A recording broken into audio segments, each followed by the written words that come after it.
Assalamualaikum dan selamat kembali ke Domir TV.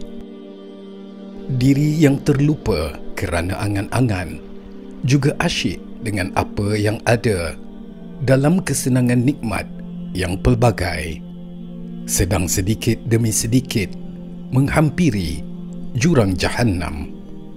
Na'udzubillah. Itulah gambaran ringkas tentang istidraj.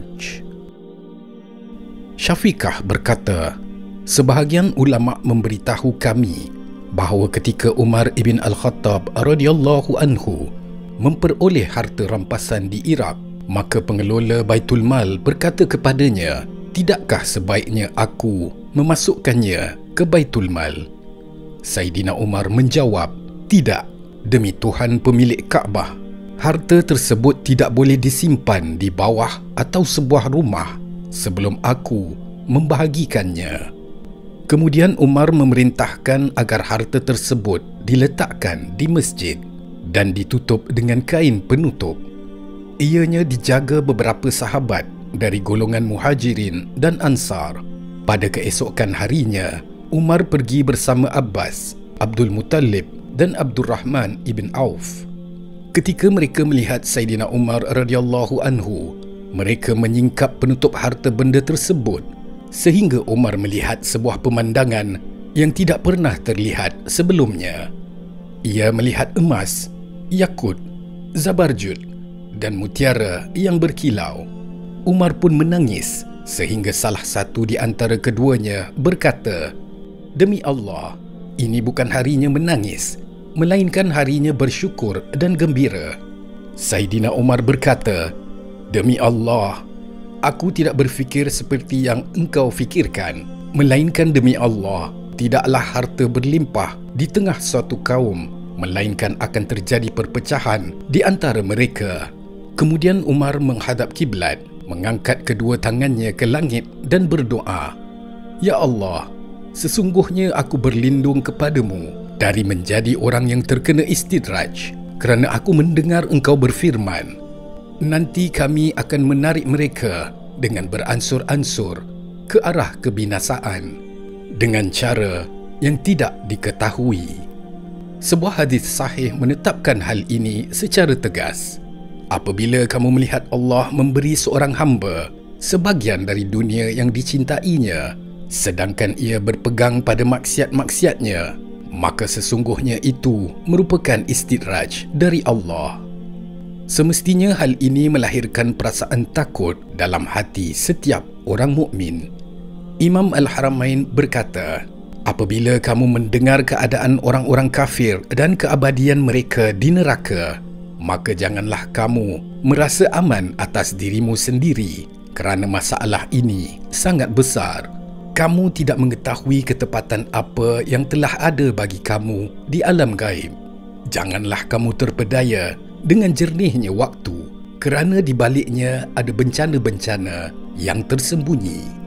Dalam kitab Al-Hikam Al-Atta'iyah disebutkan, takutlah kamu dengan adanya kebaikan Allah kepadamu, sementara kamu sentiasa berbuat buruk kepadanya. Takutlah sekiranya hal itu merupakan istidraj.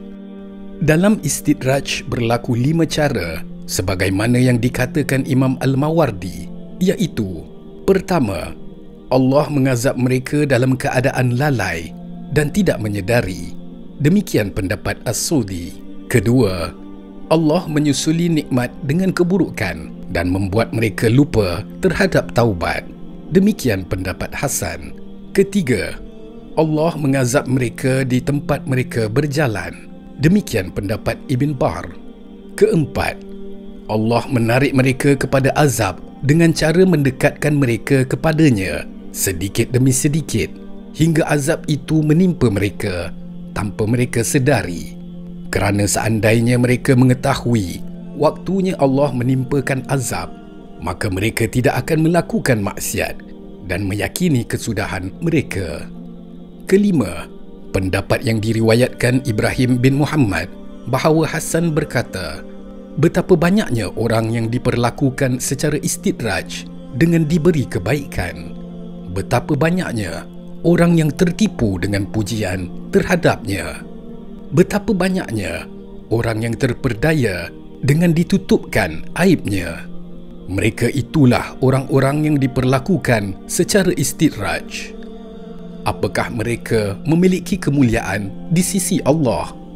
Apakah mereka memiliki makam di sisi Tuhan mereka? Dan apa darjat mereka?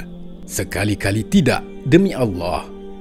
Bahkan mereka tidak menyedari bahawa itu merupakan istidraj, serta tidak menyedari susahnya ujian itu. Dalam kitab tafsir disebutkan, bahkan mereka tidak menyedari apa pun sama sekali, seperti binatang ternakan yang tidak memiliki kecerdasan dan kesedaran untuk merenung dan mengetahui bahawa nikmat tersebut merupakan istidraj bagi mereka dan bahawa mereka sedang diuji untuk menambah dosa mereka, justru menganggapnya sebagai kebaikan bagi mereka. Keadaan di mana Allah memperlakukan orang-orang yang mendustakan dengan cara istidraj disertai dengan penangguhan azab bagi mereka hingga batas waktu yang pasti sampai, serupa dengan orang yang menyiapkan serangan terhadap musuhnya, menunjukkan sikap baik agar musuhnya itu semakin lalai, menjadikan serangan itu lebih tajam dan agar musuhnya tidak bersiap sedia. Istidraj memiliki bentuk-bentuk lain. Di antaranya adalah kemasyhuran di mata manusia, iaitu populariti di dunia, tetapi bersamaan dengan jauh namanya di sisi Allah. Inilah yang dikatakan oleh Al-Qushairi, istidraj adalah tersiarnya nama baik di kalangan makhluk, namun ia cenderung kepada perbuatan mungkar dalam keadaan sembunyi-sembunyi terhadap yang hak. Populariti kadangkala berjalan seiring dengan kebutaan hati, sehingga seseorang yang popular itu tidak melihat aib-aib dirinya. Ia terpedaya dengan pujian orang-orang terhadapnya, sehingga aib-aibnya bertumpuk dan hatinya menjadi hitam, serta mengalami kehancuran demi kehancuran. Dengan cara seperti itulah orang yang naif menuju kematiannya. As-Sari As-Saqati berkata, di antara tanda-tanda istidraj adalah buta terhadap diri sendiri. Pesanan penting di sini adalah kita dituntut untuk memiliki pandangan jelas terhadap keadaan sendiri dan amalkan muhasabah diri. Apakah kita dikurniakan nikmat-nikmat dunia meskipun diri kita jauh dari Allah Subhanahu wa Ta'ala? Atau adakah kita terima nikmat-nikmat Allah dengan penuh kesyukuran dan membalas kebaikan dengan kebaikan sesama makhluk? Janganlah kita terpedaya dengan diluaskannya rezeki harta benda, kekuasaan dan bangunan oleh Allah Subhanahu wa Ta'ala melalui jalan kebatilan.